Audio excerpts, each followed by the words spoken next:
नमस्कार और आपका स्वागत है जियो पॉलिटिक्स में।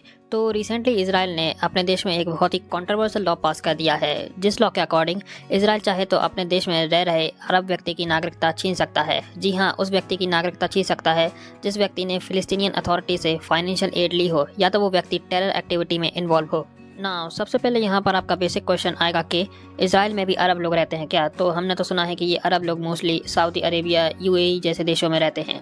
तो यहाँ पर मैं आपको बता दूं कि अरब लोगों की प्रेजेंस आपको दुनिया भर में मिल जाएंगी, खासकर नॉर्थ अफ्रीका, मिडल ईस्ट जैसे देशों में, और कुछ हद तक वेस्टर्न कंट्रीज़ और साउथ ईस्ट एशियन कंट्रीज़ में भी आपको अरब लोग दिख जाएंगे। पर इंडिया, चाइना, पाकिस्तान में आपको अरब लोग ना के बराबर दिखेंगे। ना जब हम इसराइल की डेमोग्राफी देखते हैं तो इस 1 करोड़ की पॉपुलेशन वाले देश में 18% लोग मुस्लिम फेथ को फॉलो करते हैं और मोस्टली ये मुस्लिम्स अरबी मुस्लिम होते हैं।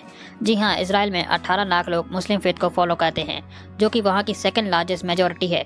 सो नाउ जब इजरायली पार्लियामेंट में ये कंट्रोवर्शियल लॉ पास हुआ, बाय द वे ये लॉ ओवरवेलमिंग मेजॉरिटी के साथ इसराइल के पार्लियामेंट में पास हुआ, तो एक तो देखिए, एक तरफ जूइश लॉ मेकर जो कि इस कानून के सपोर्ट में थे, वहीं हम दूसरी तरफ देखें तो अरब लॉ मेकर्स इस लॉ के अगेंस्ट में थे।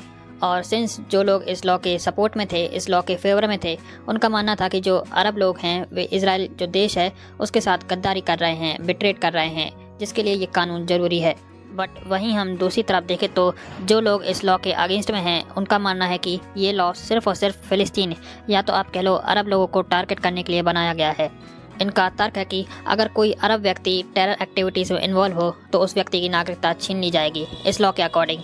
बट सेम बात या सेम क्राइम अगर कोई जूइश करे तो उसकी नागरिकता पर कोई इम्पैक्ट नहीं होगा, जो कि सीधे सीधे भेदभाव है अरब लोगों के अगेंस्ट। और इस पर्टिकुलर इशू में आप देखोगे तो दोनों तरफ से इस कानून को लेकर कंट्रोवर्सी खड़ी हो चुकी है और इन द फ्यूचर हो सकता है कि ये कंट्रोवर्सी इवेंचुअली आगे जाकर कॉन्फ्लिक्ट का रूप ले। और बाय द वे ये इशू यहाँ पर ख़त्म नहीं होता, क्योंकि ऑलरेडी 4700 फिलिस्तीनियंस आज के समय पे इसराइल की जेलों में बंद है, जिनमें से 360 फिलिस्तीनियंस इसराइल की नागरिकता रखते हैं, जो कि इस कानून से डायरेक्ट इम्पैक्टेड होंगे। ना यहाँ पर मैं आपसे जानना चाहूँगा कि इसराइल ने जो कानून पास किया है वो सही है या गलत है, बताइएगा कमेंट सेक्शन में। तो खैर वीडियो को यहीं करते हैं समाप्त। Thanks for watching.